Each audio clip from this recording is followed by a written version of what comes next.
Hello everybody, today it is Acorn God again, and today I'm not going to be playing any games, so it's a little weird today, but today I'm going to be reading to you Harry Potter and the Sorcerer's Stone. But also you need to subscribe and like the video, because I'm almost to 10 and I'm trying to get to 40. So, subscribe! But we're also going to read chapter 1 today. So, let's get started. So, chapter 1, The Boy Who Lived. Mr. and Mrs. Dursley of number 4 Private Drive were proud to say that they were perfectly normal. Thank you very much. They were the last people you'd expect to be involved in any strange thing or mysterious, because they just didn't hold with such noises. Mrs. Dursley was the director of a farm called Grunnings, which made drills. He was a big, beefy man with hardly any neck. All through, he did have a very large mouth. Mrs. Dursley was thin and blonde and had nearly twice the usual amount of neck, which came in very useful as she spent fences spying on the neighbors. The Durleys had a small son called Durley. In their opinion, there was not finer boy anywhere. The Durleys had everything they wanted, but they also had a secret, and their greatest fear was that somebody would discover it. They didn't think they could bear if anyone found out about the Potters. Mrs. Potter was Mrs. Dursley's sister, but Mrs. Dursley pretended she didn't have a nothing husband, whereas Dursley had it to think what the neighbors would say if Durleys knew that the Potters had a small son too, but they had never ever seen him. This boy was another good reason for keeping the Potters away. They didn't want Durley mixing with a child like that. When Mr. and Mrs. Dursley woke up on the dull gray turkey of our story starts, there was nothing about the cloudy sky outside to suggest that strange and mysterious things would soon be happening all over the country.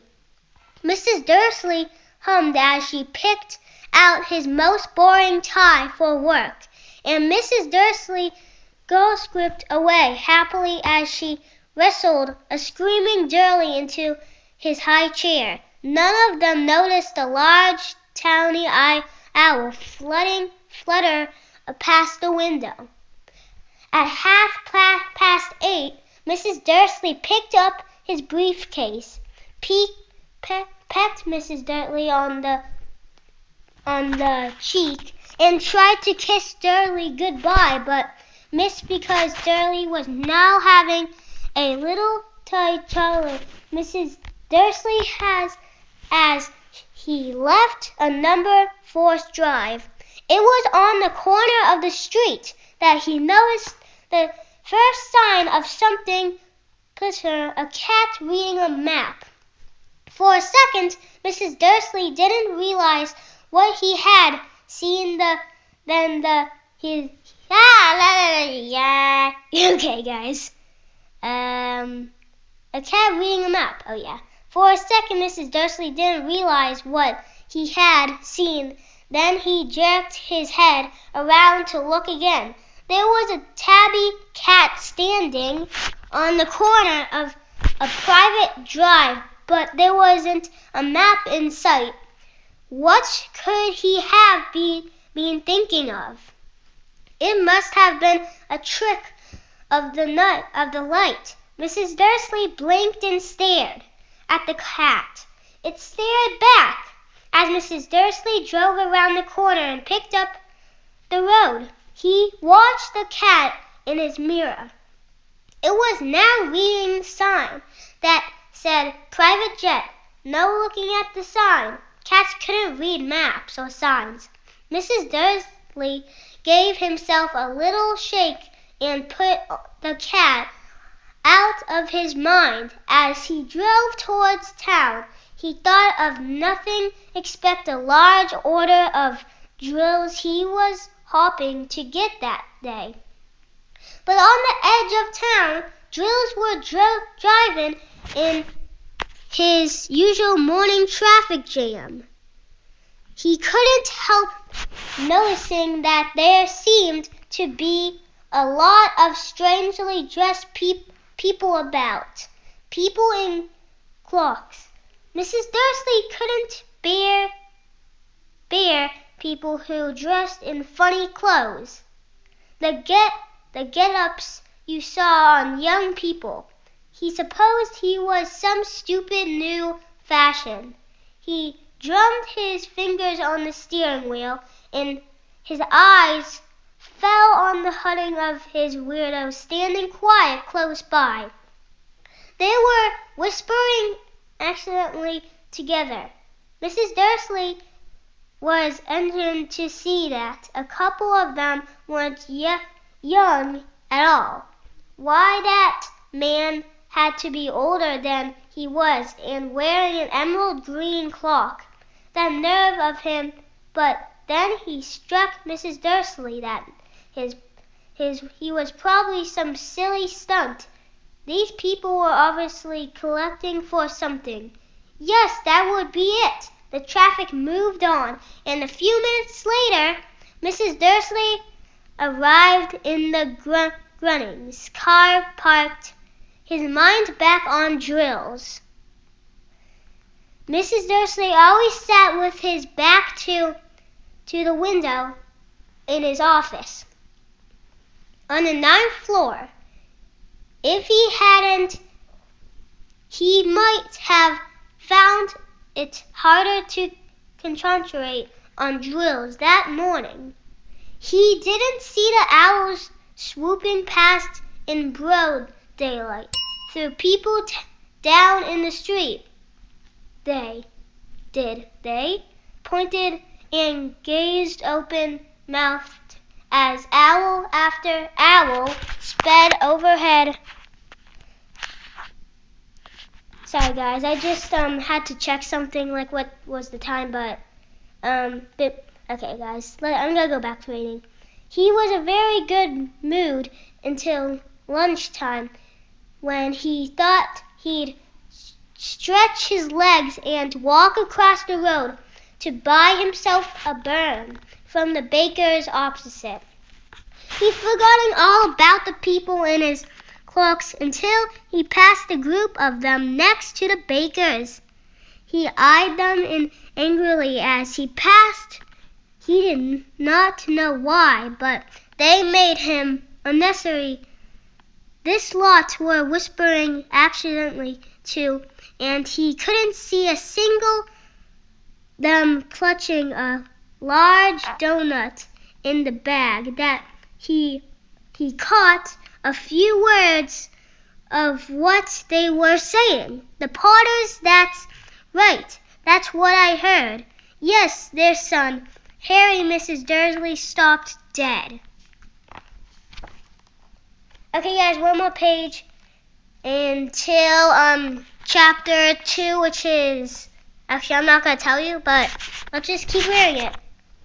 Fear flooded him. He looked back at the whispers as if he wanted to say something to them, but he thought better of it. He dashed back across the road, hurried up to his office, snapped at his secretary not to disturb him, seized his telephone, and had almost finished dialing his home number when he changed his mind. He put the receiver back down and broke his machine, thinking, no, he was being stupid. Potter wasn't such as unusual name. He was sure there were lots of people called Potter who had a son called Harry. Come to think of it was having. He wasn't even sure his nephew was called Harry. He'd never ever seen the boy. It might have been Harry or Harold. There was no point in worrying Mrs. Dursley. She always got so upset at any mention of her sister. He did not blame her if he'd had a sister like that, but all the same, those people in clocks. He found a lot harder to concentrate on drills that afternoon. And when he left the building at 5 o'clock, he was still so worried that he walked straight into someone just outside the door. Sorry, he grunted as the tiny old man stumbled and almost fell. It was a few seconds before Mrs. Dursley realized that the man was wearing a violet cloak. He did not seem all upset at the being almost knocked to the ground. Oh, the contrary, his face slipped into a wide smile, and he said in a squeaky voice that made passers-by stare, "Don't be worried, my dear sir, for nothing could upset me. Today we've always for you know who has gone at last. Even Mullins like yourself should be celebrating this happy, happy day."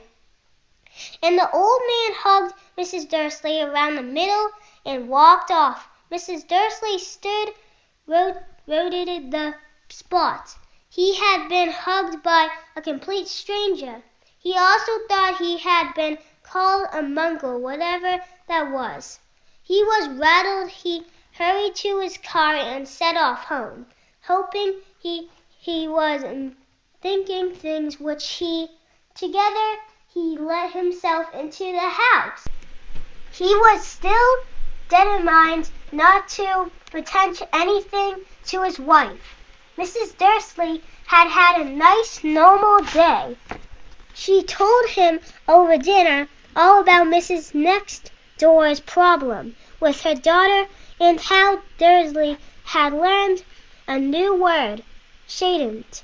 Mrs. Dursley tried to act normally when Dursley had been put into bed.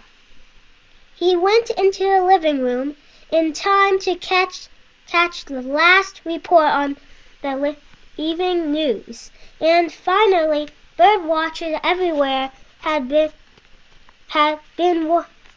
having very unusually today. Although owls normally hunt at night and are hardly ever seen in daylight, there have been hundreds of sightings of these birds flying in every direction since sunrise. Experts are unable to explain why the owls have suddenly changed their sleeping in grin. Most mysterious.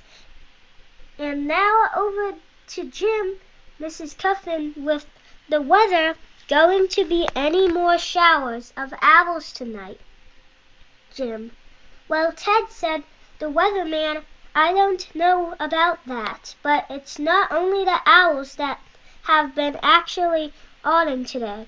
Viewers apart as Kent, Yersham, and Derny had been phoning in to tell me that interested of the rain. I promised you yesterday. They've had a downpour of shooting stars. Perhaps people have been celebrating bonfire night early. It's not until next week, folks. But I can promise a wet night tonight. So everybody, I'm not at chapter 2, but today I'm going to stop late at that.